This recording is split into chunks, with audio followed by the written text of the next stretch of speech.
So I'm going to cover the 5 categories that we should always have in our practice routine. I'm going to make this short and quick, and we can always branch out from here. But these are the 5 most important things to try to cover, especially at the very beginning, and we'll broaden and be more specific with things as you get more skilled. So first and foremost, harmony, or the harmonic qualities of your music, chords and chord voicings, all of that fits under the harmonic language. So we want to practice our voicings and any types of shapes that we're learning in our jazz music. We want to do it individually in all keys from the very beginning, chromatic. We want to practice it in the key cycle, which is just going up in fourths or down in fifths. We want to be covering the 2-5-1 progressions immediately. Those 2-5-1s are actually embedded into the key cycle. And the key cycle I'll have in a different video. We want to work on like these little turnarounds that we hear at the and see all the time at the ends of tunes, and any other basic harmonic progressions. And the source material for this, well, the best source material is your ears and your inner ear. And but for a book, the Jazz Keyboard Harmony book by Phil DeGreg is most excellent. Okay, so let's get on to our next one, and that's going to be the melody or melodic quality. Everything that fits within kind of melodic qualities. So you want to work on melodic phrases that have harmonic implications. Means that they're connected to chord tones. All right? So that's why it's very important to know your chords well and your chord tones well. And then you're going to notice that most melodies and tunes are going to be connected. So you want to work on these like ideas that you hear or maybe you see on a piece of paper and you want to transpose it. You want to connect to that and work one key at a time, master it, and then go to a different key. Pay very close attention to the fingering, right? Make sure that the fingering is worked in and really, really solid before moving on. And then start to work on variations of the rhythm. So, look, the heads of tunes, just like little melodies, most of those have harmonic implications. So you could just take some phrases from there and then work out the fingering. You can work it out by ear, transcribe it. And then, it's helpful to loop the phrase on itself to solidify the fingering. And also, when you change the rhythm and do different things with it, it forces you to think about how am I going to adjust my fingering. So working melodic phrases, any ideas, melody from the very, very beginning, whether you extract it from pieces or whether you make up your own. Okay, so moving on to the next thing. Scales. Now, I don't like to teach scales in a traditional way.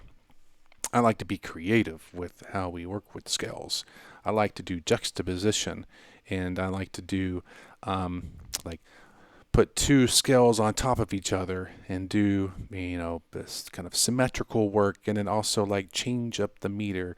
So when you work on scales at the beginning, it's just laying a foundation for fingering and also for understanding how the key sounds, right? But there are standard jazz scales that we need to know, getting beyond just your major and your 3 forms of minor from classical music. Dorian, Mixolydian, and I would probably say Lydian, but those 2, Dorian and Mixolydian, you really want to be able to play that and go through all the different modes. You want to do that with any scales, but I think if you start with those 2, then you'll start to kind of get into the jazz language and start understanding, how the modes connect to this music. We can also connect chords and the modes. All right. So to kind of go back to your scales, you want to practice your scales and be creative with it. You want to, if you're playing a C major scale even, can you play that scale in different modes in multiple octaves? Can you do that in the other different scales that you know how to play and be able to work through the fingering, right? So if you can do that, now we can actually start modifying and creating some patterns within the scales. So when you freely improvise, you can also add like rhythmic syncopations and kind of change some of the shapes. So even with just scale work, we can do kind of free-flowing improv and like experiment. And we can do that with a backing track or just by itself. So when these scales are mastered, that is when we start to push ourselves and to do some more creative things. We're never done with scales, okay? But we want to practice scales in a way that's creative and interesting. Okay, up next we have, let me make sure I do this right. So, tunes. We need to know tunes. As piano players, as jazz musicians, you need to have an extensive repertoire list at some point. You'll always be learning a new tune. When you memorize a standard, jazz standard, you want to be able to play the melody without any accompaniment, just like know the melody. One of the best ways to train your ears is to learn the melody of the tune, because as I said earlier, there's harmonic implication, and it's also a kind of it's an easier pathway to transcribing more complex like jazz solos. So when we're talking about the melodies of these tunes, what we also want to do is we want to learn what the roots of the chords are, and then we want to be able to fill in the voices of those chords. And we want to be able to actually play a tune harmonically and also within the context of a solo pianist, like be able to play melody, bass, fill in voices in between. We also want to be able to, as a keyboardist in a combo, just comp chords. All right. So with your tunes, you want to practice anything and everything that you are doing with your chords and practice it in your tunes.